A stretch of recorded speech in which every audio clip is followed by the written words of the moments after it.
Hello दोस्तों, आपने कोहिनूर हीरे के नाम तो सुना ही होगा, लेकिन क्या आप जानते हैं कि इस बेशकीमती हीरे की कहानी रहस्यों से भरी हुई है। यह हीरा सिर्फ बेशकीमती नहीं, बल्कि इसकी चमक में छिपी हुई साजिश, युद्ध, खतरनाक षड्यंत्र। आज हम आपको कोहिनूर हीरा की कहानी सुनाने जा रहे हैं, जिसे सुनकर आप भी हैरान हो जाओगे। कोहिनूर, जिसे दुनिया का सबसे प्रसिद्ध हीरा माना जाता है, उसकी शुरुआत भारत की धरती से हुई थी। आंध्र प्रदेश की गोंडवाना खान से निकला यह हीरा 1793 कैरेट का था और इसकी सबसे पहली चर्चा 13वीं शताब्दी में मिलती है। परंतु कोहिनूर का सफर जितना रोचक है, उतना ही खतरनाक भी है। कोहिनूर हीरे का सफर भारत के महान सम्राट दरबारों से शुरू हुआ। सबसे पहले यह काकतीय राजाओं के पास था, फिर यह दिल्ली के सुल्तान, अंततः यह मुगल सम्राट के खजाने की शोभा बढ़ाने लगा। बाबर से लेकर शाहजहां तक इस हीरे ने कई राजाओं की अंगूठियां और मुकुटों की शोभा बढ़ाई। परंतु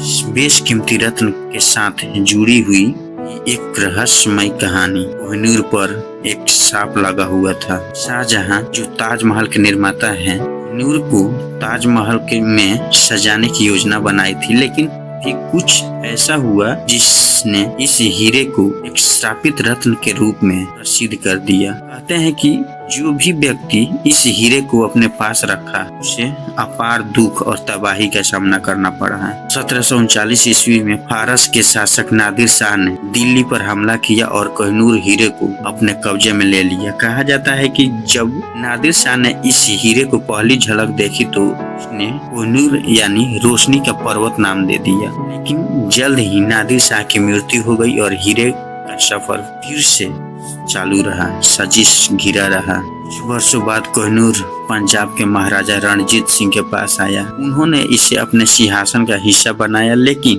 उनकी मृत्यु के बाद पंजाब पर अंग्रेज का कब्जा हो गया। 1849 ईस्वी में कोहिनूर हीरे का ब्रिटिश ईस्ट इंडिया कंपनी ने कब्जे में ले लिया और इसे इंग्लैंड भेज दिया। ब्रिटेन पहुंचने के बाद कोहिनूर यानी रानी विक्टोरिया के खजाने की शोभा बढ़ाने लगा, लेकिन यहाँ भी इस हीरे के साथ श्रापित घटनाओं का सिलसिला जारी रहा। विक्टोरिया के कई उत्तराधिकारी असामयिक मृत्यु हो गई, अचानक से मृत्यु का शिकार हो गए। आखिरकार इस हीरे को ब्रिटेन क्राउन के गहनों में सजाया गया, जहां यह आज भी है। कोहिनूर ब्रिटेन के क्राउन ज्वेलर्स का हिस्सा है, लेकिन इसके असली मालिक कौन है, इस पर आज भी विवाद जारी है। भारत, पाकिस्तान, अफगानिस्तान और ईरान सभी इस पर अपना दावा करते हैं, लेकिन इस हीरे की असली रहस्यमय शक्ति क्या है? क्या यह सच में श्रापित है या यह सिर्फ इतिहास की एक दिलचस्प कहानी है? तो दोस्तों, यह थी कोहिनूर हीरे की रहस्यमय और रोमांचक कहानी। क्या आपको लगता है कि कोहिनूर वाकई में श्रापित है या यह महज एक ऐतिहासिक संयोग है? हमें कमेंट में अपनी राय जरूर बताएं। अगर आपको यह वीडियो पसंद आया तो लाइक करें और मेरे चैनल को सब्सक्राइब करें। Thank you.